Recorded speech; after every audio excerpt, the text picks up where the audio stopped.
예수님은 제자들에게 너희가 세상에 미움을 받고 박해를 받고 고난을 당하고 심지어는 죽기까지 한다고 미리 말씀을 하셨지요. 이렇게 미리 말씀하시면 제자들이 고난을 당할 때 실족하지 않게 하시기 위함이라고 하십니다. 실제로 많은 신앙인들이 실족하는 이유를 보면 예수님이 하신 말씀이 공연한 말씀이 아닌 것을 보게 됩니다. 과거 우리 한국교회 지난 50년을 돌이켜보면 한국교회 안에 퍼진 복음은 예수 믿으면 복을 받는다 하는 이 한 문장으로 요약이 된다 해도 과언이 아닐 것입니다. 물론 틀린 말은 아니지요. 예수 믿으면 분명히 복을 받습니다. 근데 구체적으로 그 복이 무엇이냐 할 때 여기에서 하늘과 땅 차이가 나고 여기에서 넓은 길과 좁은 길이 갈라지게 된다는 것입니다. 지난 50년 동안 한국교회 안에 퍼져서 주류가 된 복음은 무엇이냐면 예수 믿어서 복을 받아 만사가 형통하고 자기가 원하는 대로 이루어지는 것. 그래서 세상에서 잘 먹고 잘 살고 형통한 삶을 사는 것. 그 이상도 그 이하도 아니었다는 것입니다. 물론 예수 믿으면 복을 받아 행복합니다. 근데 그 복은 세상에 근거한 것이 아니라 하늘에 속한 것이라는 사실입니다. 여러분, 만약에 예수 믿어서 받는 복이 세상에 근거한 것과 똑같다면 그러면 기독교는 존재할 이유가 없어지게 되는 거예요. 실상 예수님을 믿지 않아도 세상은 잘 먹고 잘 삽니다. 오히려 믿지 않는 사람들이 더 잘 먹고 더 잘 살아요. 여러분, 세상이 생각하는 복은 무엇입니까? 성품과는 관계없죠. 정직이랑 의로움이나 겸손하고 온유하고 착하고 양보하고 이런 것과는 전혀 상관이 없습니다. 그저 돈이 많아야 복을 받고 성공하고 출세하고 권력을 누려야 복을 받았다고 생각하죠. 이것은 사회적 지위와 소유로부터 얻는 복을 생각한다는 것입니다. 그러나 성경은 그리스도인들의 소망이 될 수 있는 참된 복은 보이는 것이 아니라 보이지 않는 것이라고 말씀하십니다. 고린도서 4장 18절을 같이 읽겠습니다. 시작. 우리가 주목하는 것은 보이는 것이 아니요 보이지 않는 것이니 보이는 것은 잠깐이요 보이지 않는 것은 영원하리라. 우리가 주목하고 소망해야 되는 복이 뭐냐? 보이는 것은 아니라는 거예요. 왜? 잠깐이기 때문에. 그래서 보이는 것을 얻기 위해서 힘쓰고 애쓰고 달려가고 자기 인생을 투자하는 사람은 결국 아무것도 남지 않습니다. 그래서 그 인생을 헛된 인생 또는 속은 인생이라고 말할 수 있겠죠. 그럼 그리스도인들의 참된 복, 그것은 무엇입니까? 보이지 않는 것. 여기서 보이지 않는 것은 무엇입니까? 하늘에 속한 것을 말하죠. 그럼 하늘에 속한 것, 그 무엇이 우리의 소망이고 우리의 복이 된다는 것입니까? 하늘에는 뭐 황금길이 있고 보석으로 된 집이 달려있고 그런 것들을 말할까요? 그렇지 않죠. 성도들이 바라고 성도들에게 참된 복은 바로 하늘에 계신 아버지 하나님 그분뿐인 줄로 믿습니다. 그러면 이제 물어야 돼요. 왜 하나님만이 성도의 영원한 소망과 복이 될까? 하나님은 신이시고 또 우리 인생을 화복을 주장하시고 하나님께 잘 보이면 복을 주시니까 그래서 우리에게 복일까요? 그렇지 않습니다. 하나님은 진리이기 때문에 우리의 참된 소망이고 복이 되는 줄로 믿습니다. 여러분, 진리는 변함도 없고 그리고 영원하고 선하고 거룩하죠. 따라서 우리가 진리이신 하나님께 소망을 두고 그분을 참 복으로 믿고 살아갈 때 우리 인생은 헛되지 않고 속지 않는 영광스러운 복된 인생이 될 줄로 믿습니다. 그래서 이것은 성도의 복은 결코 진리를 떠나서는 누릴 수가 없다라는 말씀입니다.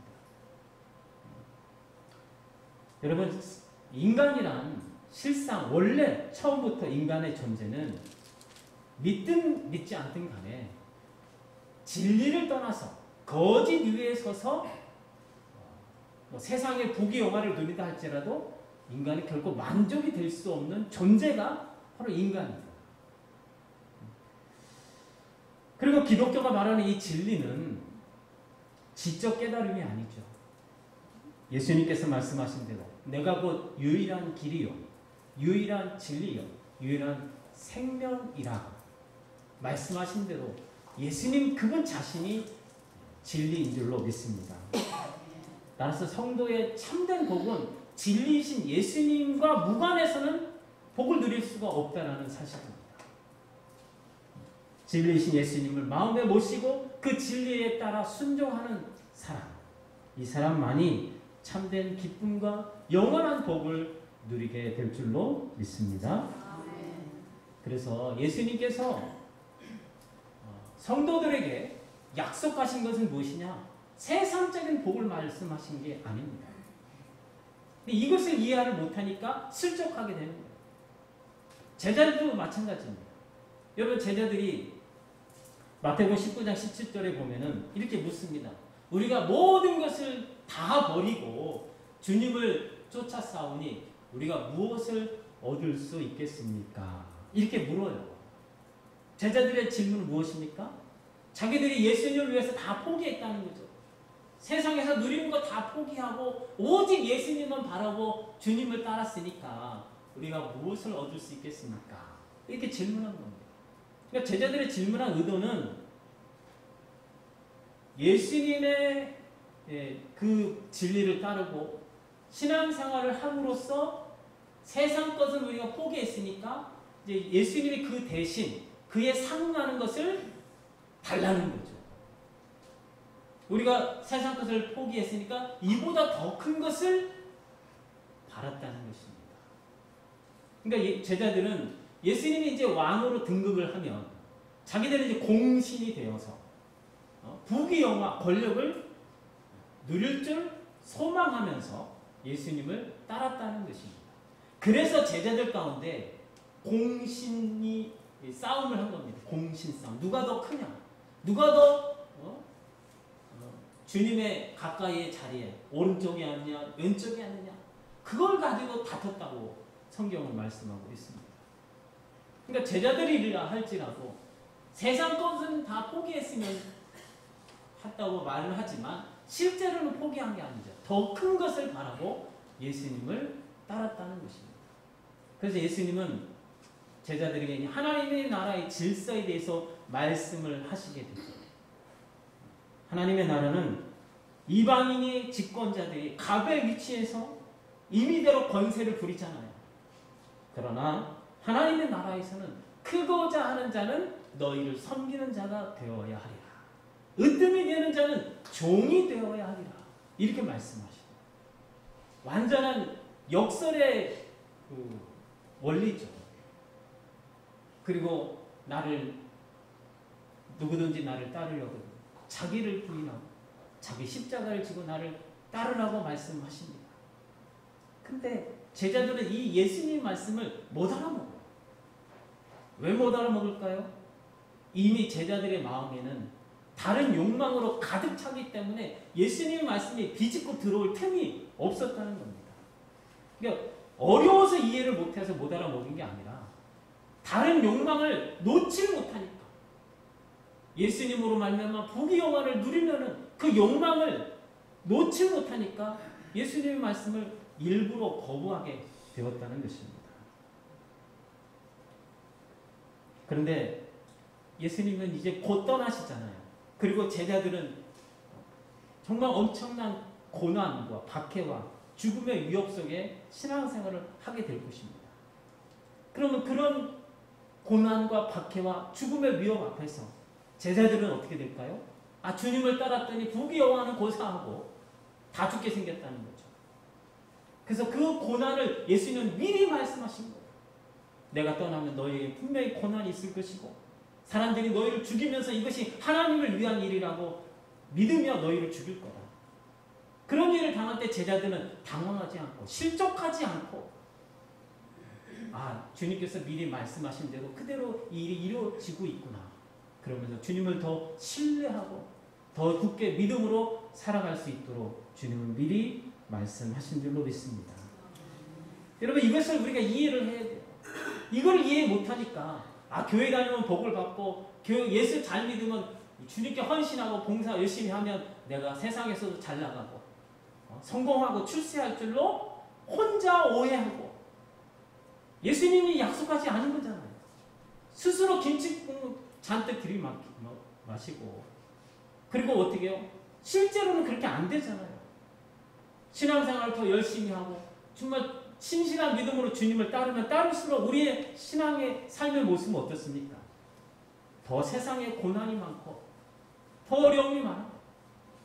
무릇 경건하게 살고자 하는 자는 박해를 받으리라고 말씀하시잖아요. 그러니까 그것들을 보면서 자기 생각대로 안 되거든요. 그래서 어떻게 생각하냐면 내 정성이 부족한가? 내가 열심히 부족한가? 하면서 오해를 하고 더 열심을 내고 더 정성을 들여요. 근데 안 되거든요. 그래서 어떻게 나중에는 하다가 안 되니까 스스로 실망하게 돼요. 스스로 어떻게 해요? 실족하게 돼요.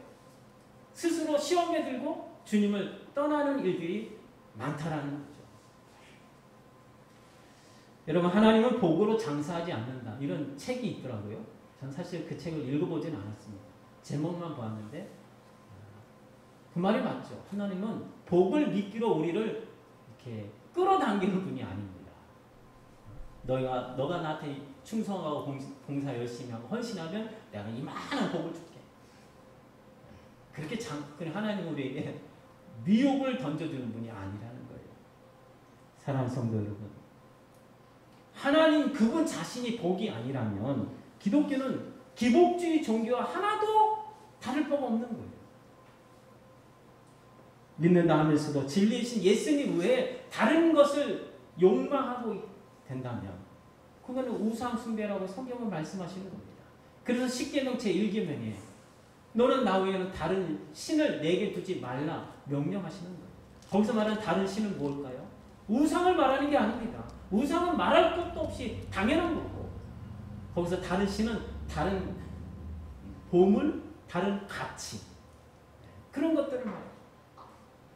그러니까 하나님 외에 내 마음속에는 다른 것을 품어서는 안 된다는 말씀이에요. 사랑하는 여러분 모두가 하나님 한 분만이 충분하시다는 이 신앙의 고백을 가지고 하나님 그분만을 소망하는 여러분 되시기를 주님의 이름으로 축원합니다. 이제 예수님은 제자들에게 떠날 것을 말씀하시고 제자는 그 말씀 때문에 이제 근심이 된 거예요. 그러나 실상을 말하시죠. 내가 떠나는 것이 너에게 유익하다. 왜냐하면 내가 떠나야만 보혜사 성령께서 오시기 때문이라고 말씀해 주십니다. 이제 오늘 요한복음 16장 8절로 11절 말씀 같이 읽겠습니다. 시작. 그가 와서 죄에 대하여 의에 대하여 심판에 대하여 세상을 책망하리라. 죄에 대하여라 함은 그들이 나를 믿지 아니하며 의에 대하여라 함은 내가 아버지께로 가니 너희가 다시 나를 보지 못하니요. 심판에 대하여라 함은 이 세상 임금이 심판을 받았습니다. 성령 하나님께서 오셔서 어떤 사역을 하시냐?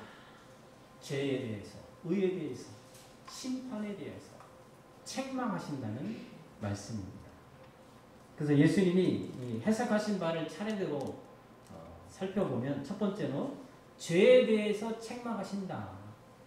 그럼 그 죄가 무엇이냐 할 때 예수님을 믿지 아니함이 죄라고 말씀하십니다.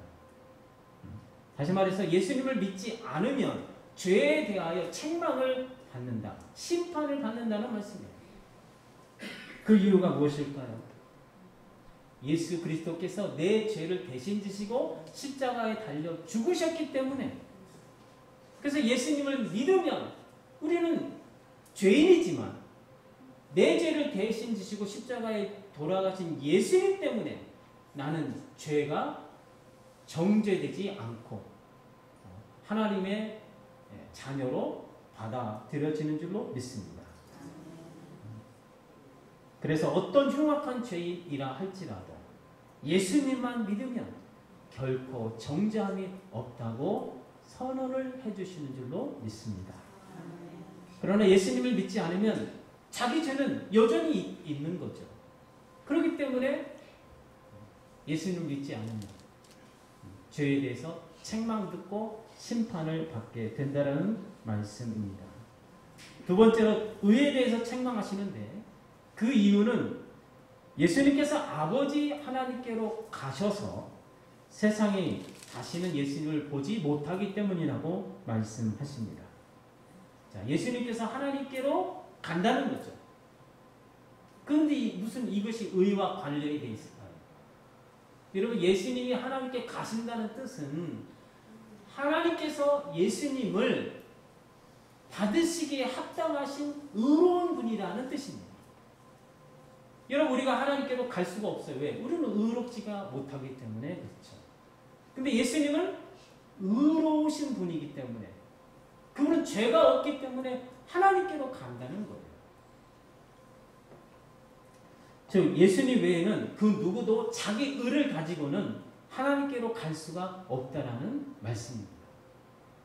우리가 보기에는 성자 같고 그냥 죄도 없고 정말로 진실하고 착하고 성인 같은 사람이라 할지라도 하나님 보실 때는 그 의는 부족한 의입니다. 하나님의 의에 충족할 수가 없다는 거예요. 그래서 인간은 그 누구라도 어떤 인간이라도 자기 의를 가지고는 하나님께로 갈 수가 없습니다. 오직 예수 그리스도 그분의 의, 그분의 의를 의존하는 사람만 하나님이 그를 받아주실 줄로 믿습니다. 세 번째로 심판에 대해서 책망하시는데 그 이유는 이 세상 임금이 심판을 받았기 때문이라고 말씀해 주십니다. 이 세상 임금은 누굴까요? 이 세상 임금은 사탄을 말합니다. 마귀, 사탄. 사탄은 하나님의 아들 예수님을 죽이면 자기가 승리할 줄 알았죠. 그래서 예수님을 죽였잖아요. 그런데 여기에 반전이 있죠. 예수님이 십자가에 죽는 것은 하나님의 뜻이었습니다. 우리 인간의 죄를 대신 지시고 우리를 구원하시기 위해서 예수님은 자기를 희생하신 거죠. 왜 예수님이 자기를 희생하셔야 했을까요? 그게 바로 하나님의 공의를 세우기 위함입니다. 여러분, 우리 죄인이잖아요. 우리를 사랑하셔요. 그래서 우리가 죽기를 원치 않고 우리가 살기를 원하십니다. 영생을 누리기를 원하세요. 근데 하나님은 아무리 사랑이 많으셔도 그냥 우리를 받을 수가 없어요. 왜냐하면 하나님의 공의로우심이 훼손이 되기 때문에 그렇습니다. 그래서 하나님의 공의로우심을 세우시기 위해서 예수님은 이 땅에 오신 거고 그 공의를 세우시기 위해서 자기를 우리 대신 내어주신 거죠. 그래서 예수님은 자기 목숨을 사탄에게 빼앗긴 게 아닙니다. 이걸 잘 이해하셔야 돼요. 만약에 사탄에게 예수님이 빼앗겼다면 빼앗겼다는 건 뭡니까? 힘이 없어서 빼앗긴 거죠. 그럼 되찾아올 수 있을까요? 없죠. 그래서 예수님이 뭐라고 하시면 나는 내 목숨을 버릴 권세도 있고 다시 얻을 권세도 있다고 말씀하신 것입니다. 그래서 예수님이 부활하신 겁니다. 그러니까 부활하실 수 있는 이유가 예수님이 죄인이었다면 자기 죄 때문에 죽은 거죠. 죄가 없이 죽으셨기 때문에 부활하실 수 있는 겁니다.